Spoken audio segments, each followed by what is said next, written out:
Hey everyone, today I'm going to show you how to use display capture in OBS. So let's get started with this quick tutorial. First, you'll want to open your OBS application on your computer. Once the app launches and you can see your main OBS interface, direct your attention to the bottom left corner of the screen where you'll find the Sources panel. This is where you'll manage all the different elements that appear in your stream or recording. In the Sources section, look for the plus icon and click on it to reveal a list of available source types. From this menu, you'll need to select Display Capture. This option allows OBS to capture everything that's happening on one of your monitors in real time, making it perfect for streaming games, demonstrating software, or recording tutorials where you want to show your entire screen. After clicking on Display Capture, a new window will pop up where you can rename your source. While this step is optional, it's actually quite useful for keeping your sources organized, especially if you plan to add multiple captures later.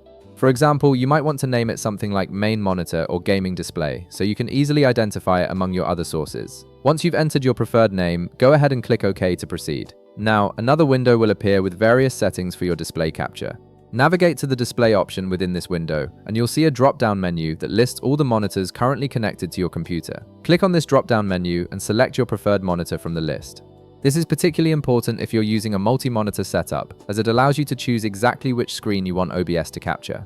Maybe you have your game running on one monitor and your chat or overlays on another, so selecting the right display ensures you're capturing exactly what you intend to show your viewers. After selecting your monitor, click OK to finalize the settings.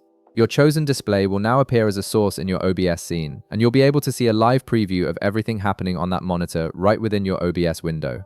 You can resize and reposition this capture within your scene if needed, giving you complete control over how your final output looks. And that's it, you've successfully set up display capture in OBS, allowing you to stream or record everything from your selected monitor with ease. If this video helped you out, be sure to leave a like, subscribe, and I'll see you in the next one.